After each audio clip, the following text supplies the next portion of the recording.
సతమతం అవుతారో నాకే తెలియదు.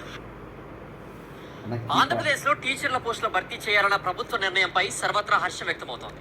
అసలు డిఎస్సి నోటిఫికేషన్ ఎప్పుడు రానుంది? రాత పరీక్ష ఎప్పుడు ఉంటుంది? ఎంపిక ప్రక్రియ ఎప్పట్లోగా పూర్తవుతుంది? ప్రకటించిన పోస్టుల్లో కేటగిరీలేంటి? వాచ్. ఏపీలో నిరుద్యోగులకు జగన్ సర్కార్ మరో తీపి కబురు అందించింది. ఇప్పటికే వరుసగా గ్రూప్ 1, గ్రూప్ 2 నోటిఫికేషన్లు విడుదల చేసిన ఏపీ ప్రభుత్వం తాజాగా 6,100 పోస్టులతో డిఎస్సికి కేబినెట్ లో ఆమోదం తెలిపింది.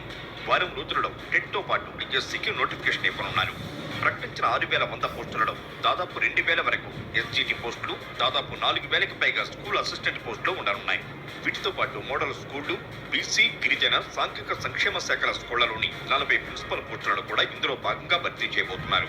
కేబినెట్ ఆమోదంతో పోస్టుల వారీగా ఆర్థిక శాఖ వివరాలను విద్యాశాఖకు ఇవ్వనుంది. ఆర్థిక శాఖ నుంచి అనుమతి వచ్చిన తర్వాత డిఎస్సికి విద్యాశాఖ నోటిఫికేషన్ ఇవ్వనుంది. ఫిబ్రవరి 10వ తేదీలోపు టెట్ తో పాటు డిఎస్సి నోటిఫికేషన్ ఇవ్వాలని విద్యాశాఖ భావిస్తోంది. ఫిబ్రవరి నెలాఖరున టెట్ నిర్వహించి వారం రోజుల వ్యవధిలో మార్చి మొదటి వారం లోపుగా డిఎస్సికి రాత పరీక్ష నిర్వహించాలని భావిస్తున్నారు. ఆ తర్వాత నెల రోజుల లోపు తుది ఫలితాలు ప్రకటించి ఎంపిక ప్రక్రియ పూర్తి చేసేలా కసరత్తు జరుగుతోంది. వచ్చే విద్యా సంవత్సరం జూన్ నాటికి డిఎస్సి పూర్తి చేసి ఎంపికైన 6,100 మంది టీచర్లకు పోస్టింగులు కూడా కేటాయించాలనే ఆలోచనతో రాష్ట్ర ప్రభుత్వం ఉంది. ముఖ్యమంత్రి వైఎస్ జగన్ 4.5 ఏళ్లలో విద్యాశాఖలో కీలక సంస్కరణలు చేపట్టారు. మనబడి నాడు నేడులో భాగంగా స్కూళ్ల